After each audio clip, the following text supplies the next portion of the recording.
এক নজরে কোরআন সূরা তোহা। কোরআন নাজিলের মহত্ব বর্ণনা করা হয়েছে। কোরআন যিনি নাজিল করেছেন তার পরিচয় দেওয়া হয়েছে।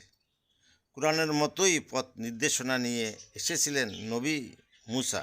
তখন ফেরাউন প্রত্যাখ্যান করেছিল, বনী ইসরাইলের অবাধ্য হয়েছিল। মুশরিকদের ভ্রান্তি খণ্ডন করে একমাত্র আল্লাহর ইবাদত তার সামনে আত্মসমর্পণের আহ্বান জানানো হয়েছে। ফজিলত: এই সূরায় আল্লাহ প্রথমবারের মতো নিজের পরিচয় নিজের জবানিতে দিয়েছেন। উমর ইবনুল খাত্তাব রাদিয়াল্লাহু আনহু তার বোন ফাতিমা ও ভগ্নিপতি সাইদ ইবনে যায়েদ রাদিয়াল্লাহু আনহু এর নিকট সূরা তোহার গুরুত্ব অংশ শুনেই ইসলাম গ্রহণ আগ্রহী হয়েছিলেন। বাইহাকি দালাইলুন নবুওয়াহ 2/219-220।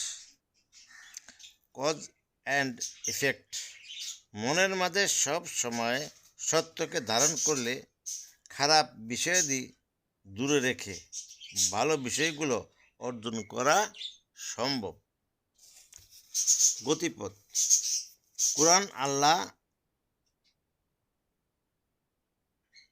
কোরআন বোঝা হিসাবে নয়, বরং হিদায়াত ও ক্ষমার বার্তা নিয়ে মানুষের কাছে এসেছে। এটি আল্লাহর বিশাল এক নিয়ামত, যিনি সার্বভৌম ক্ষমতার অধিকারী। 2. সূরা এর কাহিনী: সূরার বড় একটি অংশ মূসা আলাইহিস সালামের নবী জীবনের কাহিনী বর্ণিত হয়েছে। অহংকারী ফেরাউনের সামনে তার বলিষ্ঠ কণ্ঠ আজও যেন বাতাসে ভেসে বেড়ায়। অহংকারী অবাধ্যদের পরিণতি: ফেরাউন অহংকার দিয়েছিল, স্পষ্ট সত্য থেকে মুখ ফিরিয়ে নিয়েছিল। বনী ইসরাইল ও বাছুর পূজার মাধ্যমে নবীর অবাধ্যতার লিপ্ত হয়েছিল। এদের সবার জন্যই কঠিন শাস্তি। দিনের পথে অটল অবিচল থাকতে হবে, তাহলে মিলবে অফুরন্ত পুরস্কার।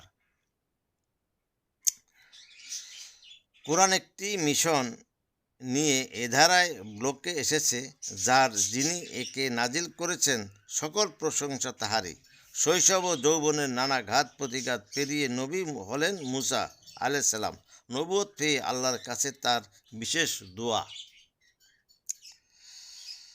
আল্লাহ তাআলা তাকে কঠিন দায়িত্ব দিয়েছেন, সেই সাথে অভয় দিয়েছেন, নিশ্চিত ও করেছেন।